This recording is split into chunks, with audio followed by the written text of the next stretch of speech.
Hey guys, I'm Greg. This is Greg's Beer Reviews. Let's go see what's in the fridge today.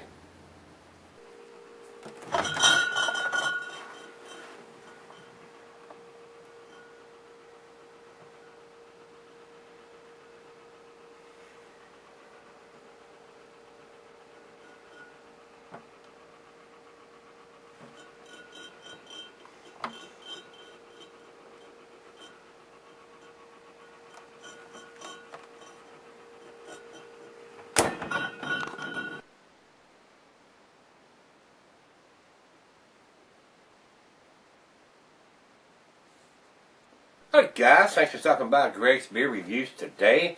Today's beer comes from, this is Kisser. This is from the, well, it actually was brewed by Raw and Sons at one time. Then it went to Hermitage Brewing, and now on the bottle, it says it's brewed and bottled by Kisser Beverage Company out of San Jose, California. So, three different names, or three different owners of this brewery recently, or I don't know what's going on with this guy. So, swapping hands there, so hope the beer is good. We'll see. This is the second one from them. The first one wasn't bad. The smoked porter wasn't too bad. It wasn't the best smoked porter I've ever had, but it was decent. It was decent. Like I said, they're out of California. The beer is an American Double Imperial IPA. Also, originally it was 9%, and I have from the Hermitage it was 7.75, and that's what it's got here, 7.75 alcohol on this one. So, year-round serving, it says. Food pairing for this cuisine would be barbecue. The cheeses are the peppery, the Monterey, the pepper jack, the sharp blue, your more pungent cheeses, even gorgonzola and Limburger, cheddar. The meat for this is game, grilled meat, and salmon. Glassware is snifter, tulip, oversized wine glass. You can use a pint glass. I got the Dubell glass, guys. Just pour it into something. And the beer, being almost 8% beer, you can cellar this, but you're going to lose the hoppiness of it, so I wouldn't cellar it very much. I'd drink it up. Plus, the bottle doesn't have a date on it, so I wouldn't cellar it. Get it and drink it up. 7.75. Let's see if it would pour in your head. Let's go down the center with this. See if we can get at least it's a finger. Yeah, we're going to get us a finger. Alright, how's that look, guys? It looks pretty good, don't it? Over into the light we go. It is a very caramelly, not quite to the copper step, but it is very clear, though. I don't see any cloudiness or anything in it unless it's in the bottom of the bottle. I'll let you know when we get to the end of the glass and we come back for doing sipping on it, whether the end of the bottle is any cloudier than the beginning of the bottle. Looks very good. We've got us a finger of head there. Not bad for almost 8% double IPA. What do you think, guys? Looks pretty good in the glass. That's a good finger of head still there. Let's get a nose on it.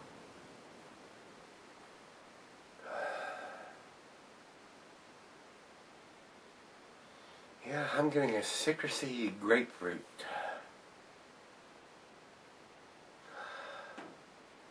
It's not overbearing or anything. Like I said, I don't know when it was produced. There's no date or anything on the bottle. But I am getting some hot presence, so hopefully it's not too old of a beer. It smells very pleasant. A nice citrusy thing going on there. Maybe just a little bit of pine.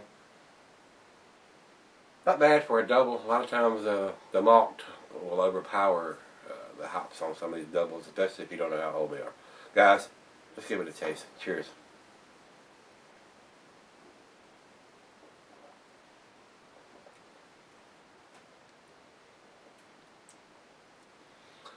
That's okay. Nothing bouncing out at me. It's got a nice hot presence.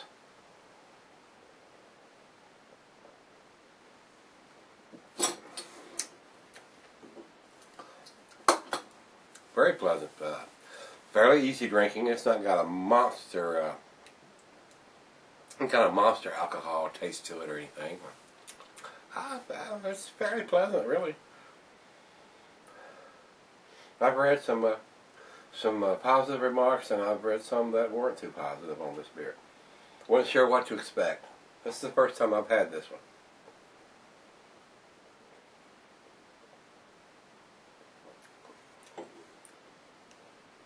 personally, guys, I think it's maybe a good entry-level double IPA.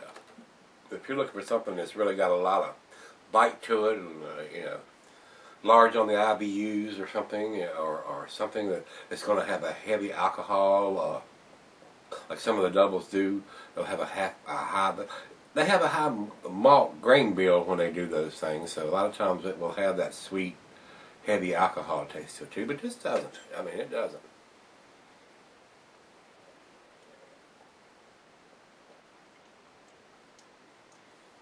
I think it's a decent beer. I don't know if it's going to get to the A category, but it tastes like it's a little above average. So I'm going to let it warm up. I'm going to let the other half sip some of it and see what she thinks. But other than not having a date, like I said, this is fresh out of the fridge. So a lot of times they'll have something digitized, but I don't remember seeing anything on the other bottle. I mean, there's nothing on the label.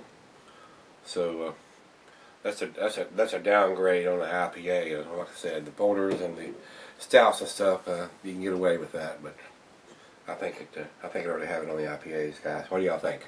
Y'all have heard me say that about 1,000,000 times now. Yeah, that's some nice amount of beer, nice tasting beer. So we're gonna let it warm up. I'm flapping my gums. Stick around. I'll be right back. All right, guys. Thanks for sticking around. Got a little bit left in the glass here.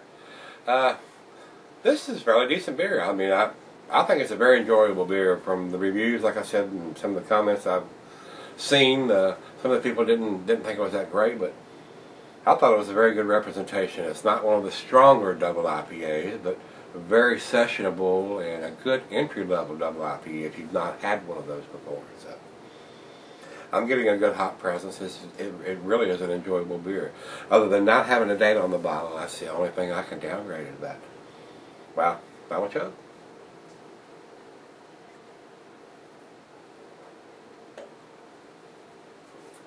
Well, as far as I'm concerned, both the beers that I got from these guys were good beers.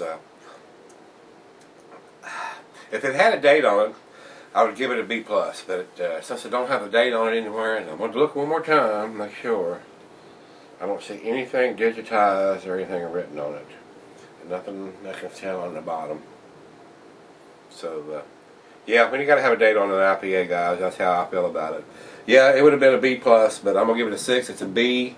It's above average beer, guys. If you see it, give it a try. Pick it up. If you've not had, especially if you're new to craft beers and you want to try a double, this one won't be one that's going to blow the taste buds out of your mouth. It's a fairly easy drinking double IPA, fairly sessionable. But just remember, it's a double. I mean, it's a double IPA plus this is a bomber. It's a 22 ounce. It's 2 beers in one. So it's a good beer, guys. Give me some comments back on this one. I enjoyed it. Red Beer has 68 overall and an 11 in the style. I'd slap somebody over that. That's incomprehensible to me. 11 in the style.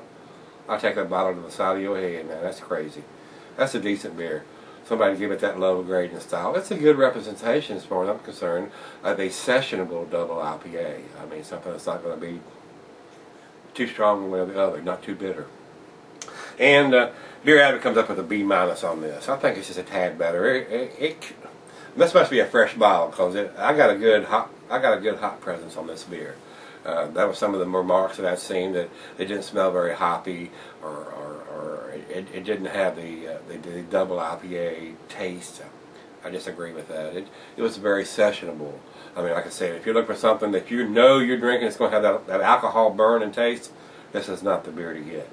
This was a good sessionable beer. So, guys, without rambling on, give me some comments back on this if you've had it, or if you've seen it, pick it up, give it a try, let me know. The only thing is, I can't guarantee the dates on these things. If it ain't got it, you're on your own. And speaking on your own, come on back tomorrow. We're going to look in the fridge then. See you then.